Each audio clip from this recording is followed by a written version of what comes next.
वे ये नहीं बता सकते कि देश में इतनी गहरी आय असमानता क्यों बनी हुई है और आम नागरिकों को आवश्यक सेवाओं तक पहुंचने में इतनी कठिनाइयां क्यों होती हैं। सरकार दावे करती है कि भारत की अर्थव्यवस्था दुनिया में सबसे तेजी से बढ़ रही है, लेकिन इस विकास का लाभ केवल अमीरों को मिल रहा है। सुश्री इकरा चौधरी 2 मिनट में अपनी बात कह दें। माननीय धन्यवाद अध्यक्ष जी। आज मैं 2025 के वित्त विधेयक पर अपने विचार रखने के लिए खड़ी हूँ। सरकार इस बजट को जन कल्याणकारी बता रही है, लेकिन क्या ये वास्तव में गरीबों, किसानों, श्रमिकों और मध्यम वर्ग के हितों की रक्षा करता है? क्या ये युवाओं को रोजगार देगा? क्या महंगाई में राहत देगा? लगातार हम पढ़ते आ रहे हैं कि भारत की जीडीपी पिछले 10 वर्षों में दोगुनी हो गई है और हम जापान और जर्मनी को पीछे छोड़ते हुए 27 तक दुनिया की तीसरी सबसे बड़ी अर्थव्यवस्था बनने के ओर अग्रसर है। लेकिन यह उपलब्धि तब फीकी पड़ जाती है जब हम प्रति व्यक्ति जीडीपी के आंकड़ों को देखते हैं, जिसमें भारत विश्व स्तर पर 100 से अधिक देशों से पीछे है। 23-24 के लिए स्थिर कीमतों पर प्रति व्यक्ति जीडीपी केवल 1,24,600 रुपए है।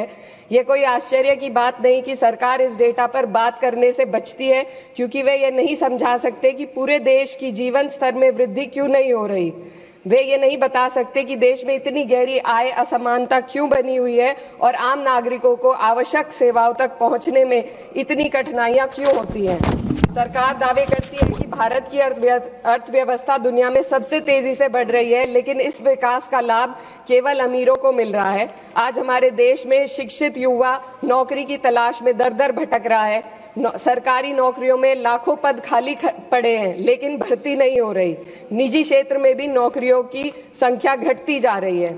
उधर देश की शीर्ष 1% अमीरों के पास 40% से अधिक संपत्ति है, जबकि करोड़ों लोग 2 वक्त की रोटी के लिए संघर्ष कर रहे हैं। यह आर्थिक असमानता लगातार बढ़ रही है क्योंकि सरकार की नीतियां बड़े उद्योगपतियों को फायदा पहुंचाने के लिए बनाई जा रही है, जबकि गरीबों और मध्यम वर्ग को महंगाई और टैक्स के बोझ तले दाबा जा रहा है।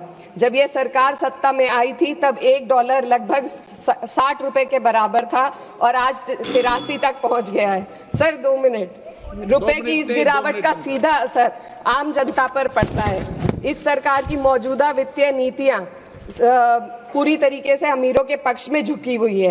भारत एक समाजवादी देश है जहां सरकार का कर्तव्य है कि शिक्षा, स्वास्थ्य, यातायात जैसी बुनियादी सुविधाओं का लाभ अपने नागरिकों को पहुंचाए और उन्हें समान अवसर और सुरक्षा दे।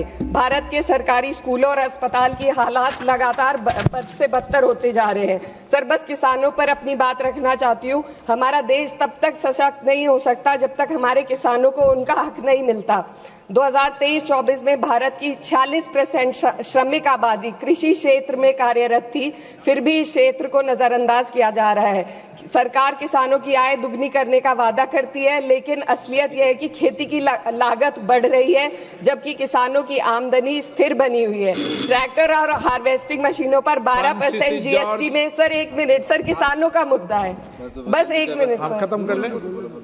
हार्वेस्टिंग मशीनों पर 12% जीएसटी से किसानों को परेशानी और बढ़ रही है।